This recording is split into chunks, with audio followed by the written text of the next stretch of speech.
man, I just want vibes. Big man like me, no need for the telephone hype. I got too much getting online. One rule, then dead I'm on site. Wrong move, I bet they gon' ride. No need for the telephone hype, nah. No need for the snoozing. Big whip outside, I'm cruising. Big stick inside, no losing. Better watch out for the snake.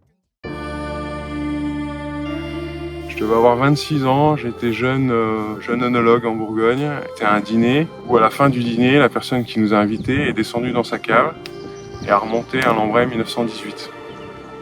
Donc moi, à l'époque, c'était le plus vieux vin que j'avais jamais bu de ma vie. Je me rappelle très précisément du vin, comme si je l'avais bu il y a une demi-heure en fait. C'était une couleur incroyable, une couleur un peu comme du thé, donc très pâle. Ça sentait le coin, ça sentait le tabac, ça sentait des notes extraordinaires que j'avais jamais senties avant. C'était vraiment comme un parfum qu'on aurait pu se mettre sur la peau. C'était un vin magique quoi, qui donnait une émotion extraordinaire. Clos des Lambray 1918. Ça c'est la bouteille la plus ancienne du domaine et c'est une bouteille exceptionnelle, ça c'est sûr. L'identité des Lambray, l'âme des Lambray, elle est hyper constante. On aura toujours, à mon avis, deux choses. Un vin qui est à la fois large et profond, avec énormément de notes florales. Mais derrière, pas loin derrière, il y a beaucoup de fruits, il y a des épices, il y a du tabac, il y a des herbes sèches. Et voilà, ça c'est la signature aromatique des Lambray, c'est cette complexité. Autre chose qui est très Lambray, c'est le toucher de bouche. C'est un vin qui va toucher le palais avec énormément de finesse, énormément de délicatesse. Je pense que c'est un secret pour personne que le Clos des Lambray, c'est le grand cru le plus féminin de Lambray.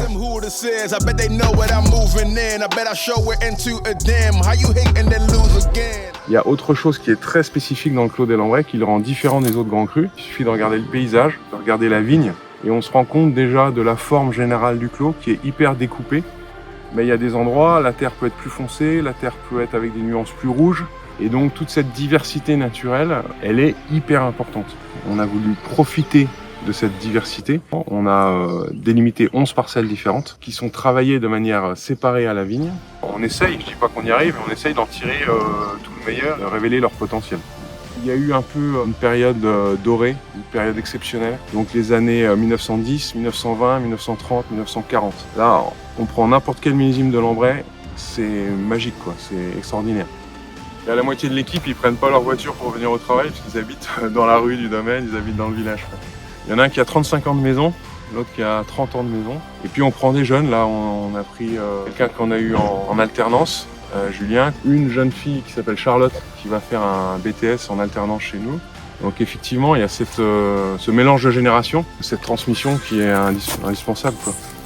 Je dirais que Clos des Lambray, pour moi, fait partie des 5 plus grands crus de la Côte d'Azur. Pour la finesse, pour l'élégance, pour le potentiel de garde, hein, pour la capacité de ce vin à vieillir et à traverser les siècles. Ce qui rend spécial ce millésime 23, je pense, c'est son côté plaisir, mais plaisir immédiat, plaisir tout de suite. Je pense que c'est un caractère que vont garder les 23 pendant toute leur vie en bouteille. C'est ce côté plaisir, séduction, pouvoir d'attraction. Enfin, c'est très 23.